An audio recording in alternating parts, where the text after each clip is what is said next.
Es invitarlo un poco a todos a pensar dónde queremos estar de aquí a 50 años y fundamentalmente cómo queremos ser vistos.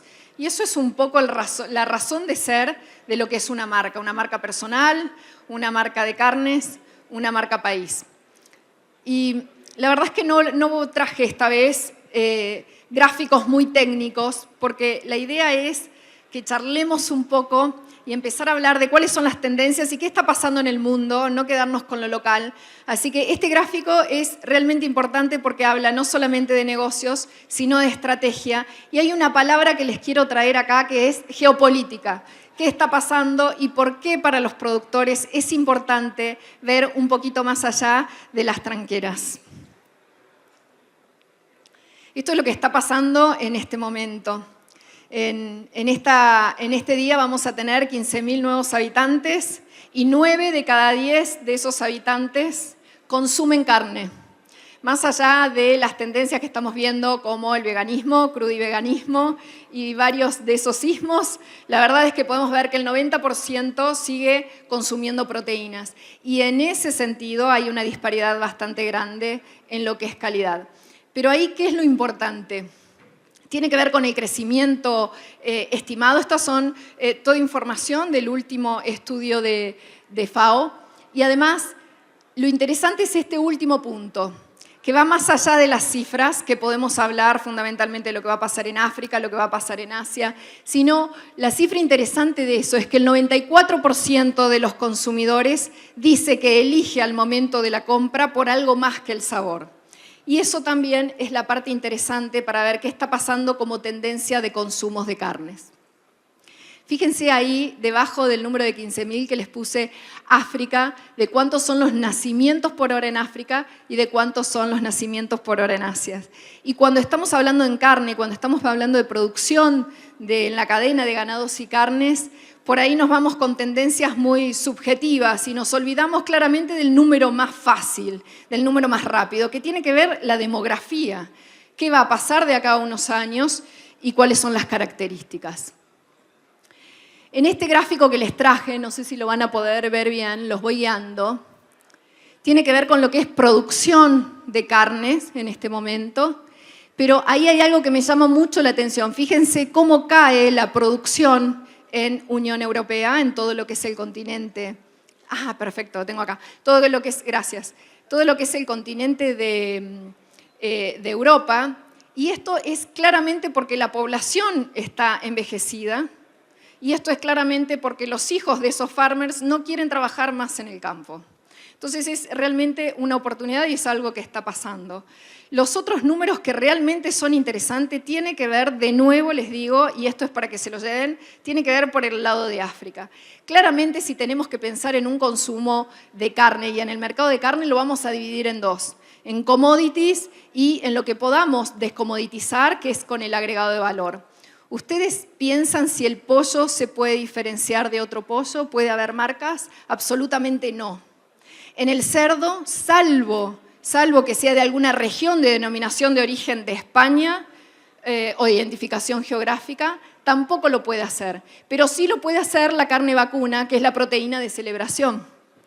Así que es ahí donde podemos hacer marca. Nosotros como productores, exportadores o los frigoríficos que quieren exportar, y nosotros en Argentina como país.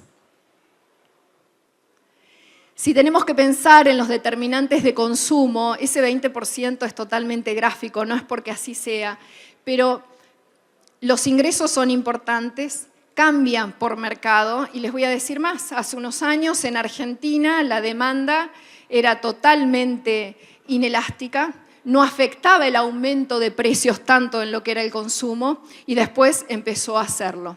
Y en el mundo también es bastante característico dependiendo de los diferentes mercados. Los cambios socioculturales, cuando hace más de 10 años, quizás 15 años, íbamos al cardiólogo y nos decían no consuma carne porque necesitamos dietas más magras por el colesterol y ahora todos hacemos dietas fits porque queremos estar sumamente bien y proteicos y sabemos que la grasa no hace mal, al contrario, nos ayuda a estar en forma. Así que ese cambio y esa tendencia es muy bueno para lo que es el consumo de proteínas y el consumo de carne vacuna. Los precios hablamos también de lo mismo, los ingresos, y aquí voy a ir de nuevo a lo que va a ser África y a lo que va a ser Asia, para que se queden con eso al final de la charla. Y la geopolítica. Estamos en un mundo totalmente globalizado de hace muchos años, pero ahora estamos en un pico de globalización. Y eso es techo, no hay techo para la globalización, pero sí para una nueva globalización, en donde tenemos que pensar si una guerra puede afectar las situaciones logísticas para hacer llegar un contenedor de carne, si la guerra también puede frenar un pago de ese contenedor de carne y los pagos después a los productores. Es decir, que solamente y no solamente sería al revés de lo que es la guerra, también puede afectar. Nosotros, los productores, estamos acostumbrados a que nos afecte el clima, que lo podemos administrar, pero no tanto más que eso, porque no lo podemos cambiar. En la parte de geopolítica, un poco está pasando lo mismo. Y también eso lo aprendimos de la pandemia, cómo un cambio de repente y un cisne negro nos puede cambiar absolutamente todas las situaciones de mercado. Así que, de nuevo, decirles que la geopolítica es muy importante y tenemos que considerarla. Y eso se ve también en los envíos de carne argentina que estamos haciendo por rito halal, por el rito kosher. Eso es sumamente interesante para tener en cuenta. ¿Y en qué puede afectar al productor el rito kosher? Bueno, si mandamos animales al momento de la faena que encontramos con algunos problemas que no han tenido bienestar animal y de golpe, cuando están colgados al gancho, empezamos a ver todos los problemas que han tenido, a lo mejor por alambres o mala carga, bueno, ese animal y ese corte no se va a vender en $9.80, se va a degradar a consumo a $1 menos, así que sí es importante. Cada medida que tomemos en todos los eslabones de la cadena afecta, pero es desde atrás hacia adelante. Y otro de los determinantes de consumo, y esto es sumamente interesante porque es de Estados Unidos, ahí yo lo voy a leer desde, me parece que me queda más cómodo de acá, de grande. El sabor es importante para el consumidor americano al momento de elegir la carne, pero fíjense el precio, después la frescura, y hay algo aquí que Tiziana lo habló en la charla de la mañana, que es lo interesante que tiene que ver con la calidad. Select, Prime, Choice, en verdad sería Select, Choice y Prime en escala, o la escala australiana. ¿Saben cuándo empezaron los australianos a medir y mejorar el marbling y la calidad de cortes? En 1997. En Argentina medimos calidad en despostes, algunos. Por supuesto, se hace con clasificación de ojo humano y todos seleccionamos y segregan los exportadores. Acá en Córdoba hay 2 frigoríficos exportadores maravillosos que atienden canal gourmet y premium y bien lo hacen esa clasificación de calidad. A lo que voy, ¿cuánto de los productores conocemos qué pasa con esa calidad que estamos mandando al frigorífico? Muy pocos. Y eso es lo que tiene que hacer el frigorífico, segregar para capturar mejor valor y además conocer esa calidad y tener consistencia al momento de hablar con su proveedor de Hacienda. Y acá este es otro dato interesante porque dependiendo de los ingresos de un mercado va a empezar por subsistencia. Cuando alguien compra un alimento, primero va a pensar en sobrevivir cuando los ingresos son muy escasos. Y esa proteína es vegetal, son harinas. En Argentina lamentablemente lo vemos mucho, también pasa en otros países.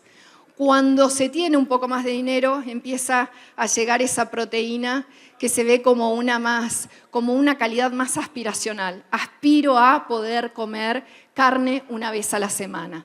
A medida que aumentan los ingresos, esa carne no es solamente supervivencia, no es solamente proteína, deja de verse como consumo de proteínas, empieza a verse como experiencia.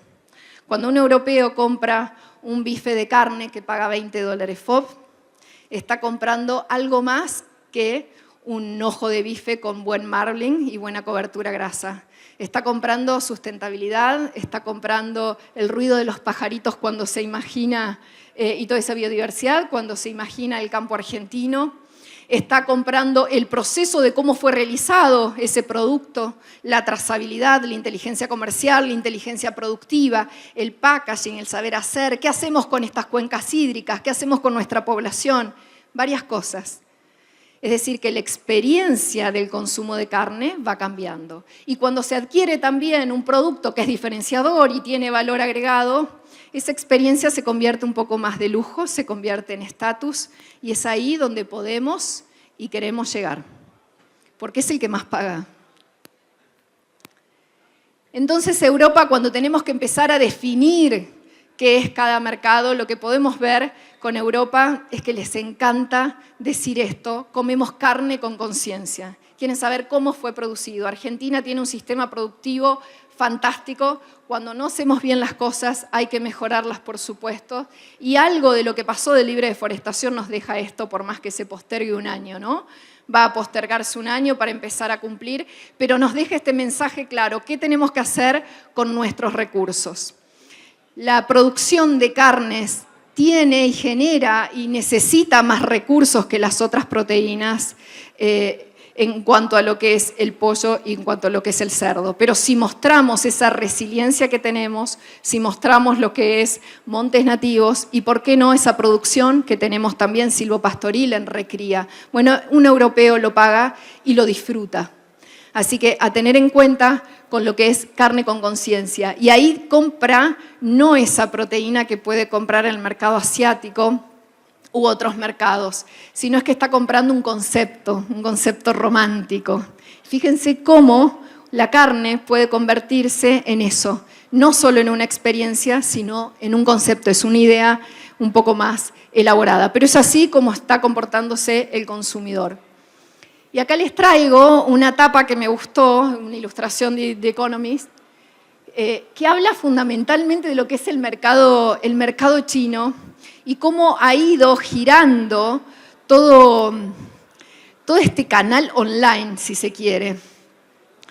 Los adolescentes chinos hace algunos años se han ido a formar y a estudiar en Londres, en Nueva York, en otras ciudades europeas. Se han formado mucho, fuertemente, son multilingües, han estudiado magísters, doctorados, y ahora ya adultos están volviendo a administrar sus empresas familiares. Y esos nuevos profesionales son competitivos. Y nosotros tenemos una idea de que en China se copia, y no se copia, no se está copiando. Eso fue el pasado. Los chinos están innovando, y en ese innovar es como están cambiando el canal de comercialización. ¿Y en qué lo tenemos que tener en cuenta? Y algunos ya lo tienen, como un frigorífico en provincia de Buenos Aires, que hizo un convenio con lo que es el canal de venta online. En China ya los supermercados están vacíos, las ventas son online. Y nosotros seguimos a veces produciendo, por una cuestión de costos, cortes envasados al vacío de 3,5 kilos. 3,5 kilos, 4, 5, hasta incluso 6. Fíjense y piensen en cómo son ahora las casas, las unidades habitacionales, solamente cómo ha cambiado en 10 años. Antes éramos 4, 5, 6 por familia, ahora somos 2, con suerte 2 humanos, si no es humano y mascota. ¿Cómo va a consumir esa familia, esa casa? ¿Va a comprar un corte de 5 kilos? No lo va a hacer. Cuando tengo la suerte de viajar por cuestiones laborales, me gusta reunirme con chefs, con cocineros, para preguntarles a ellos cómo realmente quieren, porque el cocinero es el verdadero y el único cliente del canal gourmet. Cuando nosotros empezamos a pensar en este canal Horeca, hoteles, restaurantes y catering, vamos a ese canal y quien elige ese corte es un chef. Después podemos venderle a otro importador, por supuesto, porque no solamente es el canal Horeca y tenemos que integrar todos los cortes del animal, así que allí es muy importante todos los mercados y todos los importadores. Pero me gusta ir a este importador del canal Horeca, ¿por qué? Porque es el que puede decidir una marca y es el que puede pagar un plus. El de commodity no le interesa la marca que tiene.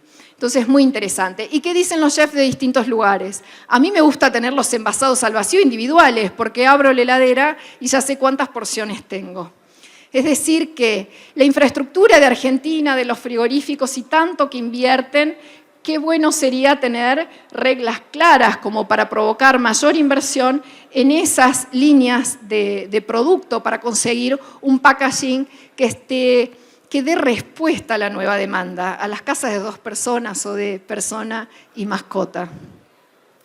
Así que en este caso es muy importante. Los chinos, de todo lo que dejó Confucio y todo ese respeto hacia lo antiguo, que es maravilloso y ha servido para ordenar, ahora tenemos que pensar en China como China innovación. Una China que conoce la proteína que está comiendo, ese mercado de proteínas, y que además conoce la calidad de esa proteína, porque paga más si conoce el sistema productivo, si es un corte que proviene de un animal que estuvo más de 150 días en feedlot, lo paga más que aquel que tuvo 100 días. Y ni les cuento si estuvo 200. Y no les quiero hacer números de feedlot porque van a decir, el número está muy mal, ¿cómo voy a encerrar 200 días? Yo aquí les hablo de la parte comercial. Después veremos la parte productiva, si podemos llegar a eso y si podemos negociar, si mandamos cortes de calidad o animales de calidad al frigorífico, ¿cómo podemos negociar un premio, un plus? Pero para negociar eso, tenemos que saber qué animal estamos mandando, que cuando sale de nuestro campo lo vemos muy bonito, pero al momento del desposte, una vez que está desvestido, la media res nos dice a veces otra cosa o a veces lo mismo que creemos, y cuando está en la mesa de desposte nos está dando otra realidad, probablemente, al menos inconsistencia, y es ahí donde tenemos que transformar toda la cadena de carnes, ser consistentes en la calidad, y eso nace en el campo. Y este otro, que les traigo un gráfico sumamente interesante, porque cuando pensamos en los distintos mercados, no tenemos en cuenta lo que está pasando en África o el tamaño que tiene el continente. Todos los estudios dicen e indican que el crecimiento por habitantes, el importante cambio demográfico va a venir de África. Argentina está exportando a África, estamos mirando a África. Hoy tuvimos la visita de un importante embajador de Marruecos. Ellos están haciendo un puerto nuevo que está al frente de Brasil. Brasil súper competitivo. Gracias, porque tenemos a la directora también de la Cámara de Brasil aquí presente. Brasil sumamente competitivo, llega primero y tiene el puerto al frente. Mercados interesantísimos, cómo está uniendo este puerto y cómo va a unir Occidente con Oriente, siendo la puerta de todo un continente, la puerta de África. Y además que descubrieron gas. Y descubrir gas significa mejor dinero. ¿Y mejor dinero qué significa? Mejor proteína. Ya salen de lo que es harinas vegetales para pasar a proteínas. No digo que van a pasar como Europa a lo que es carne por experiencia, pero es un mercado interesantísimo. Cuando nosotros hablamos de los mercados no tradicionales, de los mercados exóticos, no lo ponemos a África, pero ponemos por ahí en nuestra mente, en nuestra percepción, mercados exóticos como Indonesia. No puede ser exótico para nosotros un mercado de 300 millones de habitantes. No puede serlo, somos nosotros los exóticos que no lo estamos viendo. Ser exótico no significa que sea lejano. Tenemos que ir a los mercados exóticos, por supuesto, pero que dejen de serlos. Tenemos que animarnos a ir a esos mercados. Por supuesto, hay una cuestión de autoridad sanitaria. Indonesia todavía no está abierto, pero sí está Vietnam. Hoy tenemos también presente a la directora de la Cámara de Vietnam aquí en la exposición. Tenemos que ir a Vietnam. Vietnam tiene el doble de habitantes que nosotros y ellos compran como China un plus. Y también, por supuesto, tienen restaurantes y ahí se puede trabajar mejor en calidad. A lo que voy es que los animo a saber qué pasa más allá de la tranquera hacia adentro. ¿Y qué quiere tanto los importadores que están pensando en calidad y en vivir experiencia? Quieren esos cortes. Decidí esos cortes porque son bien diferentes, mostrarles. Esto es una colita de cuadril que fue de un productor de Río Cuarto. El animal viene criado, este es un Bradford de la primera foto, vino criado del NEA, después hicieron la recría y el engorde en Río Cuarto y fue fanado en un frigorífico aquí de Córdoba para destino a Chile. Y la segunda foto, que es maravillosa, de un bife angosto, que es de un Angus de provincia de Buenos Aires a un importador europeo. Así que cuando pensamos en aquellos que pueden pagar marcas, sin duda estamos pensando que quieren esto. No más, no menos. Entonces, si vamos a ver cuáles son las estrategias de toda la cadena, pensando en el cliente, en esto que se puede hacer marca es a través de hacerlo más premium.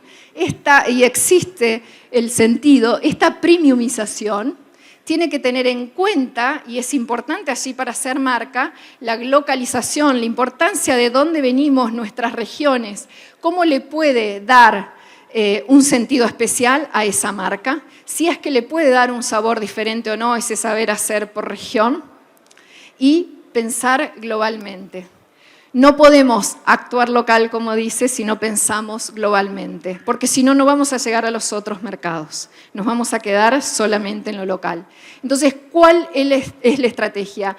Esta estrategia en marketing es muy común en distintas cadenas agroalimentarias, pero lo tenemos que desarrollar también en carne, porque es pensando en el consumidor como el que tracciona. Pero no solamente el consumidor, venderle lo que quiere y ya, tenemos que superar sus expectativas, porque es el que pone dinero y es el que le va a pagar al exportador y el exportador a nosotros y es el que genera todo esto que es tan virtuoso para la cadena comercial. Tenemos que pensar en cadena comercial. A diferencia del commodity, por supuesto, además está decir que commodity no se diferencia y premiumización sí. Ahora, hay algo que si queremos hacer marca también es sumamente importante, que tiene que ver con este concepto de Patrick Law. Servificación de bienes. La servificación de los bienes, no solamente estoy vendiendo un corte de carne, estoy vendiendo investigación y desarrollo en lo que es los nuevos software que están ahí abajo, inteligencia artificial, investigación, desarrollo en distintas tecnologías y robotización que se aplica en la industria cárnica, en el servicio de postventa, muchísimo en esa inteligencia comercial, en el marketing, en lo que es la marca, también estamos vendiendo eso. Estamos vendiendo el compliance de nuestra empresa y de toda la cadena. Estamos vendiendo y nos están comprando también las regulaciones, que eso tiene un costo para exportar también. Tenemos que hacer tantos trámites y pagar. Y además las regulaciones que nos piden afuera, como hoy hablamos de EUDR. ¿Qué más nos piden? Las logísticas. No saben cuánto incide el tema de logística en la venta de un producto y ustedes lo pueden ver bien en cuanto a lo que es animales y esa logística hasta el frigorífico. De lo mismo pasa del frigorífico exportador. Es decir que, ¿cómo hacer para vender algo que sea de calidad si en todo ese listado de cosas no somos premium? Si queremos ser premium, no solamente es ese animal que sale a nuestro sistema productivo, sino es un transporte acorde y cuando le decimos al exportador que le va a llegar esa mercadería, va a estar, y cuando le decimos al importador que lo va a recibir tal día, también va a estar de la manera que lo solicita. Y así no es todo, sino tiene que ver el packaging, que en Argentina tenemos bastante por hacer. Y hablarles rápidamente entonces, a modo de resumen, cuáles serán los desafíos en esto si queremos hacer marca país. En principio, saber de que ya somos una marca. Cuando empezamos a vender carne argentina, el importador sabe de qué estamos hablando. El importador conoce la carne argentina y cómo se está produciendo. Y eso es maravilloso porque estamos esperando y estamos empezando en un eslabón más arriba que nuestros competidores. Pero por supuesto no es que seamos los mejores. Y Argentina representa el 8%, un poco menos, el 8% de todo el comercio global de carnes. Por supuesto es muy bueno porque estamos dentro de los primeros quintos en el ranking si consideramos a India por su exportación de búfalos, pero representamos de todos los movimientos comerciales globales menos del 8%. Así que ese es un desafío, ¿no? Exportar más, producir más kilos por cabeza, ese es un desafío. Pero más kilos y mejores kilos en base a lo que quiere el consumidor. Es decir, que empezamos un escalón más arriba, eso es bueno para hacer marca país. Pero lo otro es tener en cuenta las cadenas productivas y que ese importador se conecte con la experiencia. Nosotros tratar de viajar a destino, conocer qué quiere realmente e invitarlos a conocer eso que se imaginan cuando están comprando, qué bien lo tenemos en Argentina. Cuando vemos un mapa global y vemos todas las tendencias de lo que va a pasar en cuanto a crecimiento, cambios demográficos y toda esa proteína que están queriendo y deseando, ¿quiénes piensan que podemos ofrecerlos? El continente americano. Tenemos agua, tenemos recursos, tenemos para hacer mucha de esa proteína. Carne de pollo se puede montar en cualquier lugar, carne de cerdo también, por supuesto va a seguir aumentando el consumo por una cuestión de precios, pero carne vacuna no. Carne vacuna no, y ese es el potencial que tenemos. Pero no solamente como oferente en cantidad y calidad, sino tener a ciencia cierta el compromiso absoluto de que vamos a mejorar en todo el listado que vimos antes. Que vamos a mejorar en servicios, que vamos a mejorar en confianza, porque no hay una marca que pueda volver a ser comprada si no hay confianza.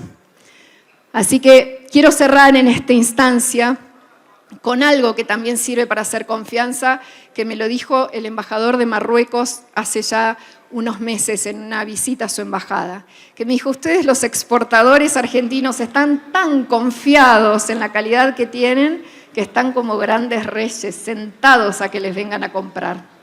En cambio, Brasil se mueve. Brasil tiene más aranceles en Estados Unidos, cerca del 70% ahora post-Trump. Fíjense esto que hablamos de la globalización al principio. Pero en 15 días se movió y estaba abriendo sanitariamente el mercado de Vietnam. Así que ojalá pronto podamos tener esa flexibilidad. La carne argentina es maravillosa, solamente tenemos que contagiar y tenemos que pensar en grande. Muchas gracias. Acá.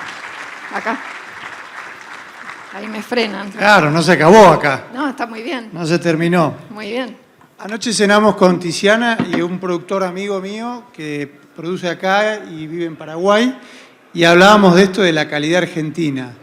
Y nos dijo dos cositas, ¿no? Ojo que la calidad en Brasil y en Paraguay ya no es mala, es buena.